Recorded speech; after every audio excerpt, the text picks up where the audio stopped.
Telangana is bound to go to polls in December 2023. In the wake of these elections, every party is stepping on the gas and preparing the groundwork for the state assembly elections. However, the desperate move by incumbent CM K. Chandrasekhar Rao suggests that BRS is feeling the heat and threatened by the constant rise of BJP in the state. Ironically, the BRS party symbol is a car, but the CM does not seem to be in the driving seat, and things are not under his control. Why are we saying so?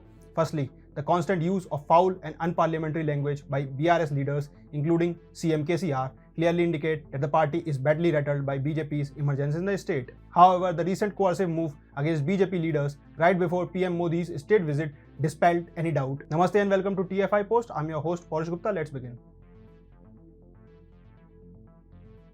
Over the years, it has been a regular trend that BJP's star campaigner Narendra Modi sounds the poll bugle for the party in the election-bound state. There was widespread news that PM Modi will be visiting Telangana, Tamil Nadu and Karnataka on 8th and 9th of April. As per media reports, during these visits, PM Modi would inaugurate and lay foundation stones for several infrastructure projects and attend programs. Union Minister G. Kishan Reddy updated the media about the proposed plan of PM Modi's state visit.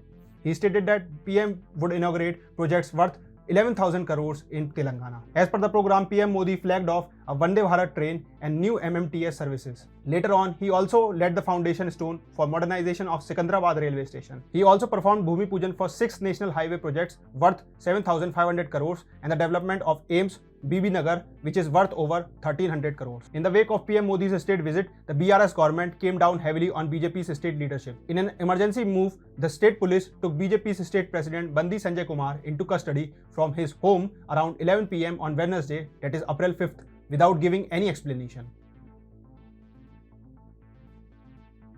The state police named the state BJP president and Karimnagar MP Bandi Sanjay as the first accused in the FIR registered in connection with the alleged SSC paper leak case. The Kamalpur police arrested him on charges of criminal conspiracy and malpractices in SSC public exams. BJP leader was accused that his intention was to spread rumors, disrupt the peaceful conduct of the ongoing SSC exams and defame the duly elected state government. Later on, he was sent to jail for 2 weeks. His arrest heated the political discourse within the state, and the emergency-like situation in the state drew massive flake from the BJP's central leadership in New Delhi. A day later, on 6th April, Hanamkonda Court in Warangal district granted him conditional bail in the case. The state BJP leadership accused BRS of being frustrated by the popularity of BJP's ideology and hence conspiring to frame their popular leaders on one pretext or another. After securing his bail, the state party leader received a warm welcome from BJP leaders and cadre.